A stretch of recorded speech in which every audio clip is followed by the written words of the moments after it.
સમાચાર મળી રહ્યા છે કે સાયબર ફ્રોડથી બચવાના હેતુથી સહકારી બેંક દ્વારા અનોખો પ્રયાસ કરવામાં આવ્યો છે, જેમાં વડાપ્રધાન નરેન્દ્ર મોદીના ડિજિટલ વિકાસના વિઝન અને સહકારિતા મંત્રી અમિત શાહના માર્ગદર્શન હેઠળ સહકારથી સમૃદ્ધિની દિશામાં આગળ વધતા સાયબર સાથી આ નામનું વિશેષ પુસ્તક તૈયાર કરવામાં આવ્યું છે। પરિસ્થિતિ સામે ગ્રામ્ય વિસ્તારોમાં જાગૃતિ ફેલાવવાનો પ્રયાસ આ પુસ્તકથી થયો છે। ધી ગુજરાત સ્ટેટ કોઓપરેટિવ બેંકના સહયોગથી તૈયાર થયેલી આ પુસ્તકની 2 લાખ નકલો ખેડા જિલ્લામાં કેડીસીસી બેંક દ્વારા વિતરણ કરવામાં આવશે। કેડીસીસી બેંકના ચેરમેન તેજસ પટેલે જણાવ્યું હતું કે આ પહેલથી નાગરિકોમાં સાયબર સજાગતા વધશે અને ક્રાઇમ અટકાવવામાં સહાય થશે। દેશના પ્રથમ સહકાર મંત્રી અમિતભાઈ શાહ સાહેબ અને જ્યારે વિશ્વની અંદર કોઓપરેટિવ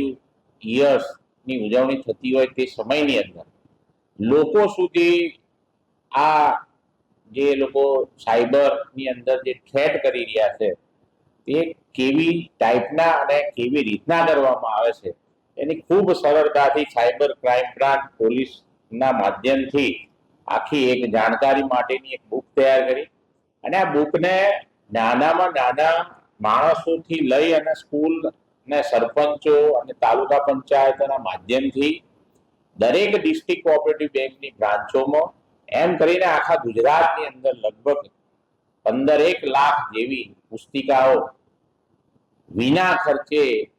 એની પ્રસિદ્ધિ માટે બનાવી અને તેને સરળતાથી લોકો સુધી પહોંચે, કાયમ એનું એકબીજાની સાથે નોલેજ મેળવે તેવા આશયથી આજે ખેડા જિલ્લા મધ્ય સહકારી બેંકને પણ આવી 2 લાખ જેવી પુસ્તિકાઓ આપવામાં આવી છે અને તેને દરેક સ્કૂલના છોકરાઓને, દરેક સ્કૂલમાં ભણતા લોકોને અવેરનેસ થાય તે વિષયને લઈને આ બેંક દ્વારા દરેક બ્રાન્ચમાં પણ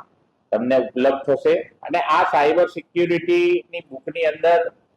કેવી રીતના ડિજિટલ થ્રેટ એટલે કે કોઈ પણ તમારા ખાતામાંથી પૈસા કેવી રીતના લઈ જઈ શકે છે એ આપણી અવેરનેસ ના હોવાના કારણે કરતા આપણા દેશના